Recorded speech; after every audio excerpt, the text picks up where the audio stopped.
Hello guys everybody, Facebook viewers যে যেখানে আছেন বন্ধুগণ, সবাইকে জানাচ্ছি আমার প্রীতি এবং শুভেচ্ছা।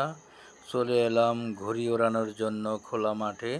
এই যে দেখতে পাচ্ছেন সামনে যাচ্ছে দুটি ছেলে, ডান পাশের লাল কালারের শার্ট পরিহিত যে আমার ছেলে এবং পাশে তার বন্ধু, দুজনে মিলে বিরাট বড় ঘুড়ি বানিয়েছে দেখতে পাচ্ছেন। ওড়ানোর জন্য যাচ্ছে শ্রীলঙ্কার খালি মাঠে। এখানে দূর দূরান্ত থেকে অনেক স্কুলের ছেলেমেয়েরা এখানে আসে ঘুড়ি ওড়ানোর জন্য। এখানে প্রচুর বাতাস, খোলা মাঠ যেহেতু। আমাদের দেশের মতো যেমন আমরা ছোটো সময়ে এক সময়ে চকে যেতাম ঘুড়ি ওড়ানোর জন্য খুব খোলা মাঠে, তাই ঠিক সেই রকমই এখানেও সেই একই ধরনের পরিবেশ। এই যে দেখতে পাচ্ছেন আমি এখানটা দিয়ে চলে যাচ্ছি, এই যে দেখতে পাচ্ছেন খুব সুন্দর গাছগাছরা, এদিকে পাশে পুকুর, এই পাশটায় দেখতে পাচ্ছেন বিরাট বড় খোলা একটি মাঠ। মাঠে দেখতে পাচ্ছেন কালো কালো গরু, না ঠিক সেগুলো মহিষের দল। এখানে গরু খুব কম, মহিষের সংখ্যা বেশি।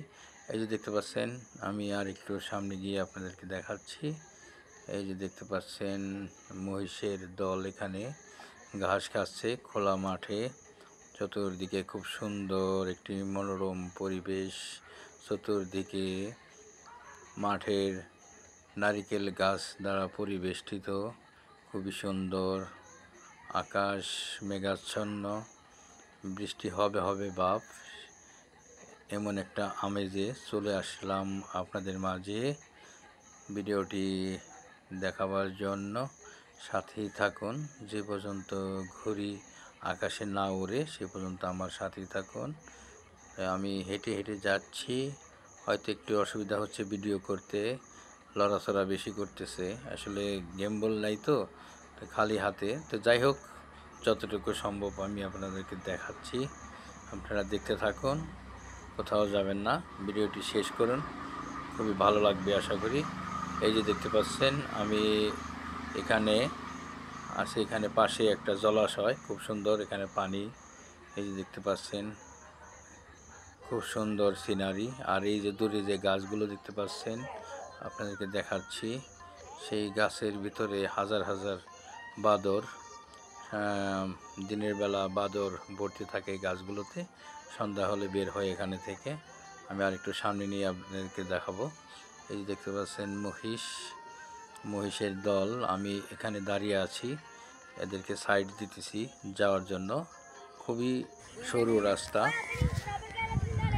সাইড না দিলে পরে, পাশে না দাঁড়ালে তারা মহিষগুলো যেতে পারবে না। তো যাই হোক, এই দেখতে পাচ্ছেন আরও কিছু লোক আছে আসছে ঘুড়ি ওড়ানোর জন্য। ওই যে একটু দূরে দেখতে পাচ্ছেন এই যে একটি ঘুড়ি নিয়ে আসছে একটি বাচ্চা ছেলে। এই যে দেখতে পাচ্ছেন খুবই সুন্দর সুন্দর ঘুড়ি বানানো হয় এখানে।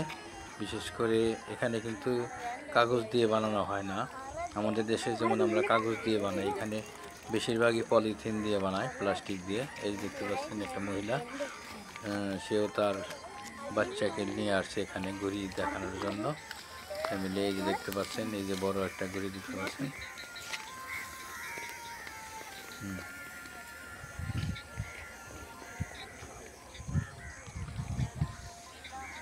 সাথেই থাকুন। এই যে দেখতে পাচ্ছেন সামনে, আর একটু সামনে যাচ্ছি, দেখাচ্ছি আপনাদের। খুবই সুন্দর একটি জায়গা, দেখতে খুবই সুন্দর। এই যে আপনাদেরকে একটু আগে বলছিলাম যে এই যে দেখেন এই গাছের মধ্যে কালো কালো, এই যে দেখেন হাজার হাজার বাদর এখানে ঝুলে আছে, এখানে ঝুলে থাকে এবং সন্ধ্যার সময় এখান থেকে উড়ে বিভিন্ন জায়গায় চলে যায় খাদ্যের খুঁজে। এই যে দেখেন ঝুলে আছে, আমি জুম করে যতটুকু সম্ভব আপনাদেরকে দেখাচ্ছি, কাছে যেতে পারছি না কি জন্য। এখানে কাটা গাছ আছে, বিভিন্ন ধরনের গাছ টাছ এবং কাদা পানি, তো এইগুলি অতিক্রম করে যাওয়া সম্ভব না। আমি দূর থেকে যতটুকু দেখানোর আপনাদেরকে দেখাচ্ছি। এই যে দেখতে পাচ্ছেন, আর একটু সামনে গিয়ে এই যে দেখতে পাচ্ছেন ঝুলে আছে হাজার হাজার কালো কালো, দেখেন বাদর, খুবই সুন্দর লাগছে। আকাশটা খুব পরিচ্ছন্ন, এই যে দেখতে পাচ্ছেন আকাশে ঘুড়ি উড়িয়ে দিয়েছে, এই যে দেখতে পাচ্ছেন খুব সুন্দরভাবে অনেক উপরে চলে গেছে। মেঘাচ্ছন্ন আকাশ, খুব সুন্দর বাতাস বইছে, পরিবেশটা খুবই ভালো, মনটা একদম উদাস হয়ে যাচ্ছে, ভালোই লাগছে। মনে হচ্ছে যেন আমি বাংলাদেশের একটি গ্রামে আছি এখন, সেই রকম পরিবেশ। এই যে দেখতে পাচ্ছেন ঘুড়ির সুতা এখানে, এই যে দেখতে পাচ্ছেন। তবে এখানে আমাদের দেশের মতো সেই রকম লাটাই যাকে বলি ঘুড়ির সুতা যেটার মধ্যে পেঁচানো থাকে, তারা এটা ওইভাবে ব্যবহার করে না, যে কোনো একটা স্টিকের উপরে লাঠির উপরে পেঁচাই রাখে সেভাবে। তো যাই হোক, এই যে দেখতে পাচ্ছেন এই ঘুড়িটা কিন্তু বিরাট বড়, অনেক উপরে উঠেছে, এই কারণে ছোট দেখাচ্ছে। তো যাই হোক, খুবই সুন্দর। আরও আরেকটি ঘুড়ি নিচে আছে, পড়ে আছে, সেটা উড়াইতে পারতেছে না, বাতাস একটু কম। আমাদের দেশে যেটাকে বলে সাপ ঘুড়ি, সাপ গুড্ডি বলে গ্রাম ভাষায়। তো যাই হোক।